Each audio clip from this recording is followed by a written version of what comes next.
Қайырлы күн оқырмандарым, қалдарыңыз қалай? Бүгін сіздермен бұрыннан келе жатқан және де біздің балалық шағымыздың тәттісін дайындамақшымын. Көп жерден дастарханнан жеген кезде бір басқаша дұрыс шықпай қалғандарын көп көріп жатамын. Сондықтан да мен сіздермен дәл дүкендегідей рецептісімен бөліспекшімін. Мұнда қамырдың қытырлап, ішінің қуыс болып, әдемі болып шығуы маңызды, және де бет араластыратын сироптарыңыздың қалай жасалу керектігі де маңызды. Сондықтан да мен екеуін де бірден сіздерге көрсетпекшімін.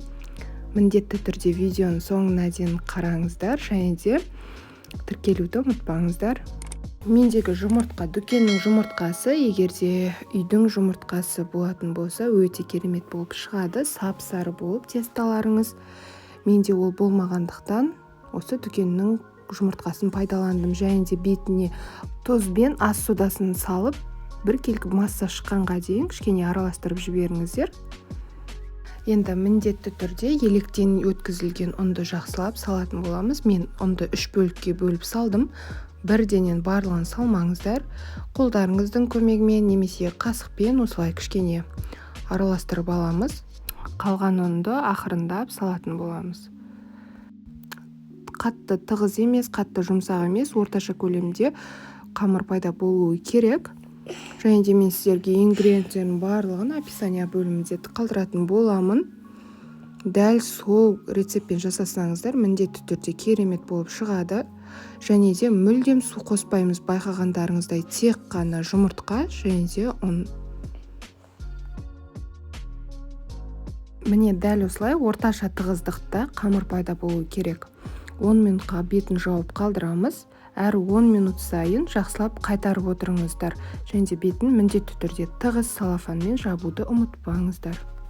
Міне менде жарты сағат өтті. Осы жарты сағаттың ішінде мен 3 рет қамырды қайтарған болатынмын. Июн қандырып, енді осы қамырды 2-ге бөлеміз. Бірден жарты сағаттан кейін жая берсеңіздер болады. Себебі тек жұмыртқадан болғандықтан қамырларыңыз кішкене қарауытуы мүмкін. Сап-сары әдемі болып тұрған кезінде жайып пісіріп алған дұрыс. Міне осылай жақсылап домалақтап, кезекпен кезек жаямыз. Қамырды жайған кезде кішкене ғана ұнды пайдаланамыз, себебі қатты жұмсақ болмағандықтан қолға мүлдем жабыспайды. Сондықтан да ұнды да көп сеуіп жібермеңіздер. Осылай жақсылап оқтаудың көмегімен 2-3 миллиметрдей қалыңдықта жайыңыздар. Егерде менің каналыма әлі де тіркелмеген болсаңыз, міндетті түрде ең алдымен тіркеліп алыңыз, мені жоғалтып алмас үшін. Және де менің каналымда сізге қажетті өте көп рецепттер болуы мүмкін. Сондықтан да тіркеліп, және де жақындарыңызбен бөлісуді де ұмытпаңыз. Қамырды толықтай жайғаннан кейін міне 3 сантиметр көлемінде осылай кесіп шығыңыздар. Және де бетіне ұн себіңіздер, себебі бір-бірінің үстіне қойып қазір кесетін боламыз. Кеспе тәріздес етіп. Міне мен 2 миллиметрдің көлемінде етіп кесіп жатырмын. Сіздер бұдан да жұқа етіп кессеңіздер болады. Майдарақ болу үшін алдында видеоның басында мен көрсеткендей қалыңдықта болады. Одан жұқа болған қаласаңыздар, дәл осы жерде өте жұқарақ қып кессеңіздер болады. Сонда жұп-жұқа және де жіңішке болып шығады. Міне, осы кезде майларыңыз қызып тұрсын. Қызып тұрған майды пісіріп аламыз. Міндетті түрде май өте қатты қызуы керек. Себебі бірден майды өзіне сіңіріп алады май қызбаса.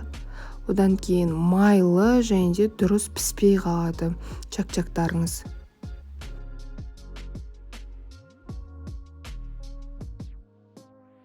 Қызып тұрған майға осылай салған кезде міндетті түрде көпіруі керек. Егер ыдыстарыңыз кішірек болса, көп салмаңыздар, себебі май тасып кетуі мүмкін. Осылай жақсылап араластырып тұрамыз. 1,5-2 минуттың ішінде қызарып, сарғайып өте әдемі болады. Қатты күйдіріп алмаңыздар. Тек жұмыртқаға иленген қамыр болғандықтан тез піседі. Міне байқағандарыңыздай бір 30 секундтың ішінде сарғайып келе жатыр. Осылай үздіксіз қозғап тұруы керек. Себебі бір шеті тез күйеді. Қағаз полотенцаға міндетті түрде сорғытып алыңыздар. Майын кішкене тартып алады. Майлы болмайды.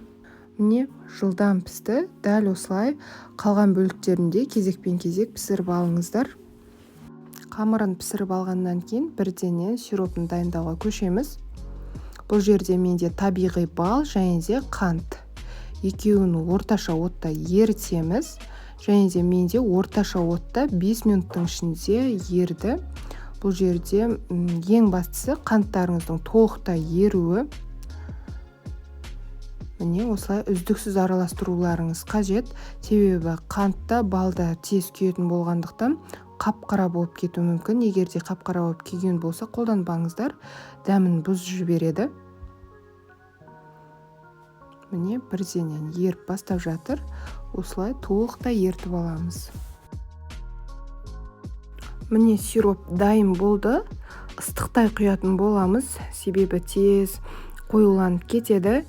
Мен кішкене өзіме ұнайтын болғандықтан кептірілген өрікпен кішкене ғана мейізді салдым. Грек жаңғағында салсаңыздар болады. Өздеріңізге қалаған дәндерді салуға болады. Және де бетіне ыстықтай құямыз сиропты. Кез келген лопатаның көмегімен осылай араластырсаңыздар болады. Қолмен араластырып жүрмеңіздер. Себебі сироп өте жабысқақ келгендіктен қолдарыңызға жабысып қалып теріні күйдіреді.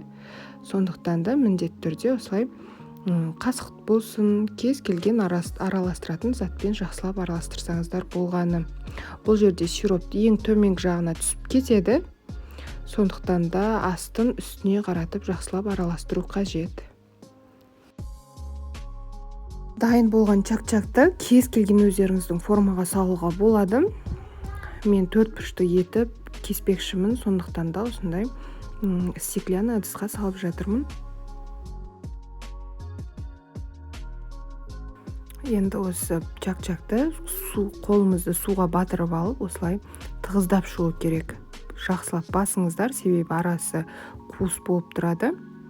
Жақсылап тығыздаймыз, және де қол міндетті түрде суға тию керек, себебі қолдарыңызға жабысып қалады, өте жабысқақ. 1 сағатқа қалдырамыз, кішкене арасы қатып, формасын ұстап тұра алатындай болғанға дейін. Түрі өте аппетитный болып шықты. Менде жарты сағат қана уақыт өтті. Балалар жейміз, кесіңіз дегеннен кейін бірденен кесіп жатырмын. Егер де кішкене тағы да біршама уақыт ұстасаңыздар, формасын өте жақсы ұстайды, қатып қалады. Менде қатты қатпай кесіп жатырмын. Осылай қатты қатпай кесіп қойсаңыздар да жұп-жұмсақ болып кесіледі.